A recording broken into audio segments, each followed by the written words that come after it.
मनुष्य जैसा लेता है आहार, वैसे ही बन जाते हैं उसके विचार। सफलता उसी व्यक्ति को मिलती है जिसका स्वयं की इंद्रियों पर बस हो। यदि परिस्थितियां आपके हक में नहीं है तो विश्वास कीजिए कुछ बेहतर आपकी तलाश में है। हर प्राणी के जीवन में परीक्षा का समय आता है। इसका अर्थ यह नहीं कि निराश हुआ जाए। दूसरे की कामयाबी से जलना क्यों है? आपका परिश्रम ही आपको सफल बनाता है।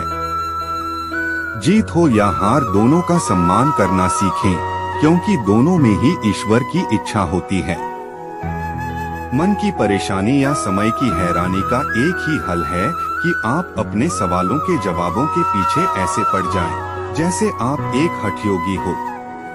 शांत मन से ही लक्ष्य की प्राप्ति की जाती है। मन की अशांति से मानव का पतन होता है।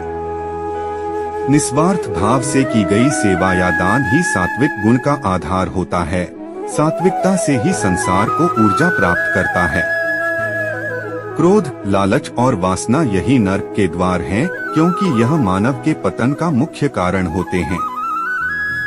ईश्वर का रूप केवल उतना ही नहीं जितना हम और आप समझते हैं। सृष्टि के हर कण में परमात्मा की उपस्थिति होती है। सृष्टि के हर कण का एक विशेष गुण होता है, जिसका आधार स्वयं श्री हरि नारायण होते हैं। अति से ज्यादा खाना खाने वाला मानव आलस के रथ का सारथी बनता है। एक योगी की यही पहचान होती है कि वह कम खाते हैं और हरि की महिमा गाते हैं।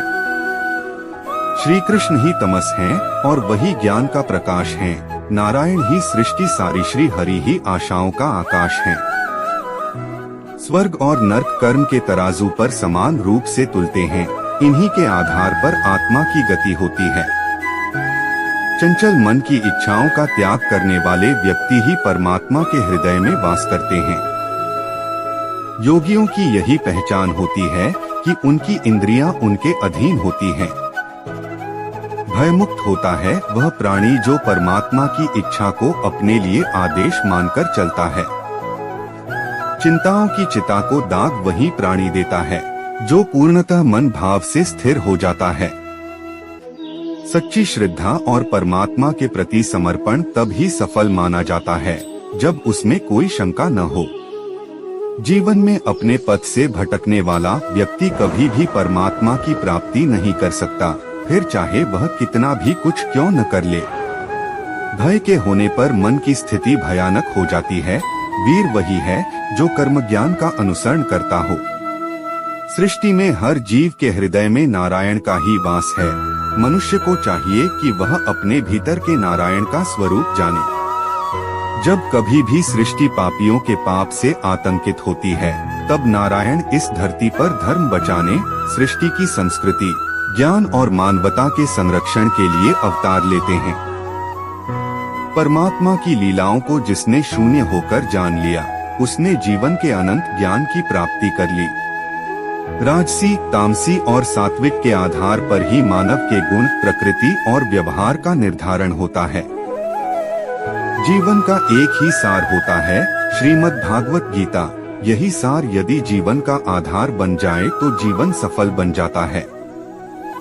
संशय से बाहर निकलकर कर्म को पहचानने वाला व्यक्ति ही सर्वश्रेष्ठ कहलाता है।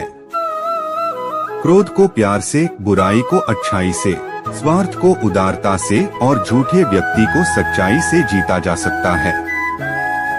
बुरी संगत उस कोयले के समान है जो गर्म हो तो हाथ को जला देती है और ठंडा हो तो काला कर देती है। यदि आपका धर्म आपको विरोध करने से अधर्म का रोकता है तो निश्चय ही आप मिथ्या धर्म का पालन कर रहे हैं। मैं ठीक हूँ यह तो हम किसी से भी कह सकते हैं, लेकिन मैं परेशान हूँ यह कहने के लिए कोई बहुत खास होना चाहिए। जब आप दूसरों का भला चाहते हैं तो अच्छी चीजें आपके पास आती हैं। यही प्रकृति का नियम है।